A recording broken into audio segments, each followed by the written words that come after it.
कपास रिपोर्ट 2023 क्या रहेगा भाव? क्या कहते हैं कपास के जानकार?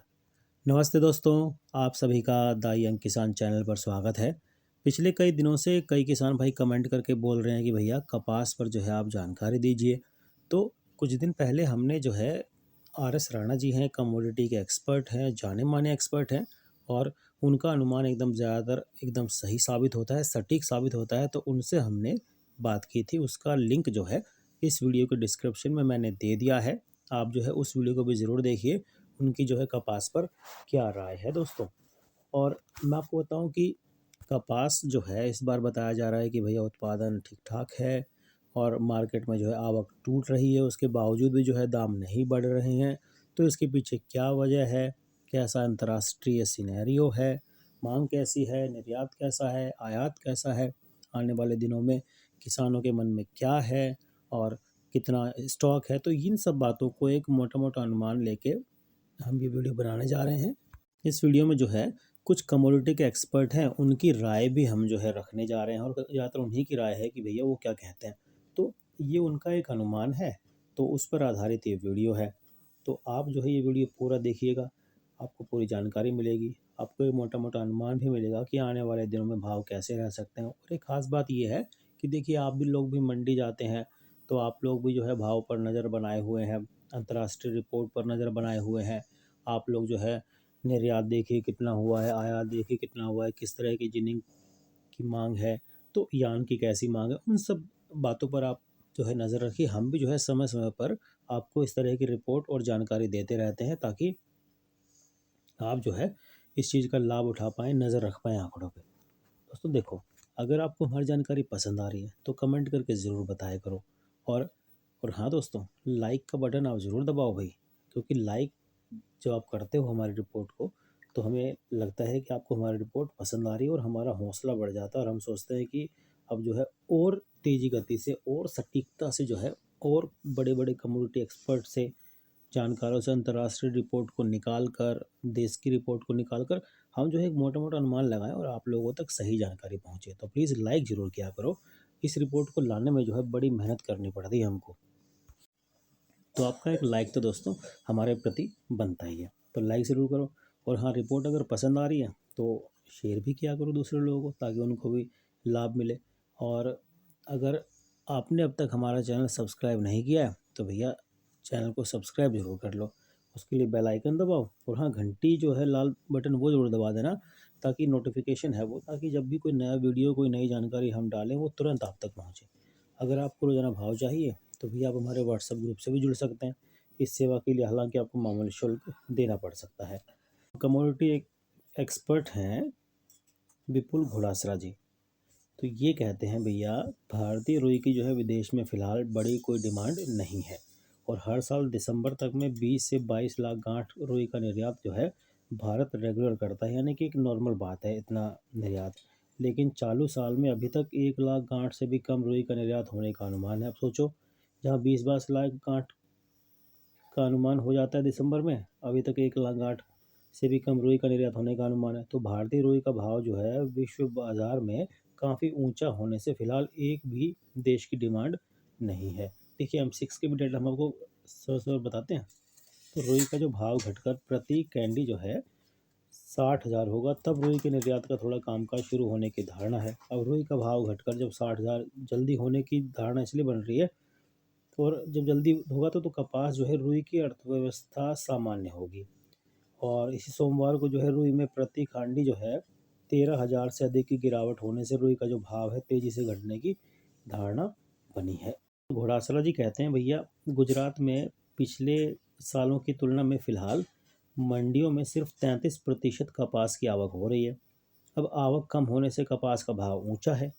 इससे जिनिंग मिलों को जो प्रति खांडी 1,000 से 1,500 की डिस्पैरिटी है। तो डिस्पैरिटी की वजह से गुजरात की 33% जिनिंग मिलें जो है चालू हैं। अब सौराष्ट्र में प्रत्येक सेंटर में पूर्व के सालों में कपास की जो आवक दिसंबर में थी, उसकी तुलना में कपास की 33% से भी कम आवक हो रही है। पिछले साल कपास का ऊंचा भाव किसानों ने देखा था और इस वजह से फरवरी में कपास का भाव ऊंचा होने की उम्मीद से किसान जो है कपास बेचने के बदले उसे फ़िलहाल स्टोर करके रख रहे हैं। तो जिनिंग मिलों की तरह स्पिनिंग मिलों की हालत भी फ़िलहाल ख़राब है। फ़िलहाल स्पिनिंग मिलों को कॉटन यार्न के भाव में प्रति किलो 10 से 20 की डिस्पैरिटी है। तो नवंबर के एंड तक देश की स्पिनिंग मिलों ने कामकाज बंद रखा था। दिसंबर की शुरुआत से स्पिनिंग मिलों का कामकाज शुरू हुआ था, क्योंकि कर्मचारियों को वेतन देने और दूसरी मशीनरी खर्च को पूरा करने के लिए दिसंबर की शुरुआत से गुजरात में 75% की स्पिनिंग मिलें और पूरे देश की 70% स्पिनिंग मिलें चालू हुई हैं। तो कॉटन यार्न की डिमांड भी थोड़ी बढ़ने से स्पिनिंग मिलों की डिस्पैरिटी होने के बावजूद व्यापार होने लगने से काम शुरू करने से थोड़ा उत्साह बढ़ा था। ये विपुल घोड़ासरा जी की राय है, कमोडिटी के एक्सपर्ट हैं। आनंद पोपट हैं, सीनियर एग्जीक्यूटिव हैं कॉटन यार्न ट्रेड लिंक के राजकोट के। ये कहते हैं भैया रुई बाजार में मंदी की धारणा थी, लेकिन सोमवार को एक साथ प्रति खांडी 1300 से 1800 की गिरावट होने से अब किसानों पर कपास की बिकवाली का दबाव आएगा या नहीं, इस प्रश्न पर जोर शोर से चर्चा हो रही है कि भाई किसान क्या करेंगे अब। रुई का भाव पिछले सप्ताह प्रति खांडी 64,800 था, वो घटकर सोमवार को 63,000 से 63,500 बोला जाने लगा था। इतनी गिरावट होने की धारणा नहीं थी, लोग नहीं सोच रहे इतना गिरावट होगा, लेकिन धारणा से अधिक भाव में जो है गिरावट देखने को मिली। और आनंद पोपट कहते हैं कि देश में हर साल अक्टूबर से दिसंबर महीने के दौरान 30 से 40 लाख गांठ रुई का निर्यात होता है। तब चालू साल में पूरे विश्व में भारतीय रुई का भाव ऊंचा होने से दिसंबर तक में मात्र 25,000 गांठ रुई का निर्यात हुआ है। रुई का निर्यात और रुई का आयात भी जो है 3 लाख गांठ हो चुका है। पूरे देश में कपास की फसल पर कुछ क्षेत्रों में बारिश के समाचार हैं, लेकिन कोई बड़ा नुकसान होने की हालत नहीं दिखाई दे रही। गुजरात के सबसे बड़े कपास के बेल्ट सौराष्ट्र में प्रति हेक्टेयर रुई की जो उपज है 5 लाख गांठ मिल रही है। तो देश में रुई की दैनिक आवक बढ़कर 1.20 से 1.30 लाख गांठ हो रही है। जो सप्ताह रुई की आवक देश में 9 लाख गांठ रही थी। देश में रुई की आवक लगातार बढ़ रही है और जनवरी के दूसरे हफ्ते में दैनिक आवक जो है 2 लाख गांठ से ज़्यादा होने का अनुमान है। जिनिंग मिलें फिलहाल 50% क्षमता से कम काम कर रही हैं। ज़्यादातर जिनरों को चालू साल में अभी तक मुनाफा नहीं हुआ। जिनरों के पास फिलहाल रुई का एकदम मर्यादित स्टॉक यानी कि नॉर्मल स्टॉक है। बिनोला के भाव में लगातार घटवट दिखाई दे रहा है, जबकि दैनिक आवक 1 लाख गांठ की, जबकि स्पिनिंग इंडस्ट्री की रुई की डिमांड 75,000 गांठ की है, क्योंकि कॉटन यार्न या फैब्रिक की निर्यात मांग फिलहाल एकदम कम है, जिसकी वजह से स्पिनिंग फैक्ट्री नया स्टॉक खड़ा नहीं करना चाहती। कपास की आवक बढ़ने पर भाव और घटेगा। पोपट कहते हैं कि कपास का भाव लगातार घट रहा है और दैनिक आवक 1 लाख गांठ की है। उसके सामने स्पिनिंग इंडस्ट्रीज की रुई की डिमांड 75,000 गांठ की, क्योंकि कॉटन यार्न या फैब्रिक की निर्यात मांग फिलहाल एकदम कम है, जिसके कारण स्पिनिंग फैक्ट्री नया स्टॉक खड़ा करना नहीं चाहती। तो कपास की आवक बढ़ने पर जो है भाव और कम होने की संभावना दिखाई दे रही है। आनंद पोपट कहते हैं कॉटन यार्न का भाव घटकर बॉटम लेवल पर पहुंचा होने से अब और गिरावट की संभावना फिलहाल दिखाई नहीं देती। कॉटन यार्न की डिमांड धीमी गति से बढ़ रही है। स्पिनिंग इंडस्ट्रीज की मार्जिन नेगेटिव हुई थी और वो अब जीरो लेवल पर पहुंची है। इंटरनेशनल मार्केट में भारतीय रुई और कॉटन यार्न के भाव की तुलना में चीन के रुई और कॉटन यार्न का भाव नीचे था, लेकिन अब दोनों का भाव एक समान लेवल पर है, जबकि चीन की रुई और कॉटन यार्न का भाव धीमी गति से बढ़ रहा है। न्यूयॉर्क रुई मार्च वायदा पिछले सप्ताह 0.97 सेंट यानी 1.20% बढ़ा था और बेंचमार्क मार्च कॉन्ट्रैक्ट 81.92 सेंट पर बंद हुआ था। न्यूयॉर्क रुई वायदा में ओपन इंटरेस्ट रेट 3,666 लॉट बढ़ा था, जो आगे चलकर स्टेबल से तेजी का संकेत देता है। चाइनीज़ हुई वायदा पिछले सप्ताह 375 युआन और यानी 2.72% बढ़ा था। चाइनीज रुई वायदा में ओपन इंटरेस्ट रेट पिछले सप्ताह 49,276 लॉट बढ़ा था, जो तेजी का संकेत देता है। M6 रुई वायदा पिछले सप्ताह 870 पॉइंट यानी 2.77% घटा था। M6 में ओपन इंटरेस्ट 667 लॉट घटा था। आगामी सप्ताह में रुई का भाव जो है घटने की धारणा है और रुई के मार्केट का लॉन्ग टर्म ट्रेंड भी अब स्टेबल से मंदी की ओर संकेत दे रहा है। यानी कि जो मार्केट की जानकार मान रहे हैं कि फिलहाल मंदी दिखाई दे रही है और जो भाव है वो फिलहाल कम ही दिखाई दे रहा है। तो ऐसे में जानकार बता रहे हैं भैया कितना भाव मिलेगा। तो नवनीत सैनी है, अग्रणी किसान है हरियाणा के, वो कहते हैं कि भैया महाराष्ट्र में किसान थक कर कपास बेचने लगे हैं और पहले किसान अच्छे भाव के लिए बड़ी मंडियों में ही कपास देते थे, लेकिन अब किसान और भाव घटने के भय से 40 मंडियों में भी कपास बेच रहे हैं। महाराष्ट्र में सीसीआई ने कपास की खरीदी प्रति क्विंटल 81 से शुरू की थी, लेकिन किसानों को मंडियों में 8,300 मिलने से सीसीआई को कपास नहीं मिला।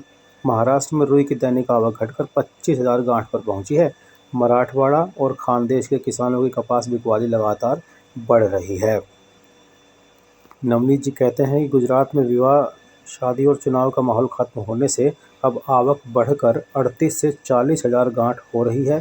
पूरे देश में चालू साल में गुजरात में कपास की उपज और क्वालिटी एकदम अच्छी होने से कपास का ऊंचा भाव 8,400 से 8,500 जो है औसतन मिल रहा है। तो वो कहते हैं कि देश भर में दैनिक 1.25 से 1.30 लाख गांठ रुई की आवक हो रही है, जो अब धीरे धीरे और बढ़ेगी। विदेशी बाजार में अगर कोई कारण आ जाए तो यहाँ कपास और रुई का भाव बढ़ेगा तो किसानों की आवक फिर घट सकती है, लेकिन अगर कपास में प्रति क्विंटल 500 से 700 घटे तो आवक में भारी वृद्धि दिखाई देगी। यानी वो कह रहे हैं कि फिलहाल जो है बढ़ रही है जो आवक, और लेकिन भाव जो है नहीं बढ़ रहा। वो कहते हैं कि उत्तर भारत के 3 राज्य पंजाब, हरियाणा, राजस्थान में कपास के भाव सीजन के शुरू में प्रति क्विंटल था 10,500, जो घटकर फिलहाल 8,000 से 8,300 बोला जाता है। उत्तर भारत में कपास की नई आवक सितंबर में से शुरू हो जाएगी। नई आवक को चालू हुए 4 महीना होने के बावजूद भी 60% किसानों के घर में जो है कपास पड़ा हुआ है। उत्तर भारत के 3 राज्यों में पहले 54 से 55 लाख गांठ रुई का उत्पादन होने का अनुमान था, लेकिन पंजाब में कपास थोड़ी खराबी निकलने से अब 48 से 52 लाख गांठ रुई का उत्पादन होने का अनुमान है। फिलहाल उत्तर भारत के 3 राज्यों को मिलाकर दैनिक 22 से 24 लाख गांठ रुई की आवक हो रही है। तो वो कहते हैं कि भैया पूरी दुनिया में भारत के कपास, रुई और कॉटन यार्न का भाव ऊंचा होने से आने वाले दिनों में किसान बेचे या ना बेचे, कपास के भाव में तेजी होने की संभावना उनको नहीं दिखती। कपास का भाव लगातार टूटता रहेगा। प्रत्येक राज्य के किसान को आगे चलकर कपास का ऊंचा भाव मिलेगा, ऐसा मानकर किसान जो है अपने घर में स्टॉक रखा है। उसका दबाव आज नहीं तो कल आएगा, तब भाव का एकदम टूटना निश्चित है। नवनीत मानते हैं कि सीजन शुरू हुआ तब से अभी तक कपास में प्रति क्विंटल 2,000 से 2,500 की जो है गिरावट आई है, और आने वाले दिनों में अगर आवक बढ़ी तो भाव में और गिरावट देखने को मिल सकती है। आप राणा जी का वीडियो जरूर देखिएगा दोस्तों, उन्होंने बताया था कपास के भाव गिरकर 7,000 रुपये क्विंटल तक जा सकते हैं। तो अपने हिसाब से रणनीति बनाइए। जानकारी पसंद है तो लाइक कीजिए, कमेंट कीजिए, तो यंग किसान चैनल को सब्सक्राइब कीजिए। नमस्ते।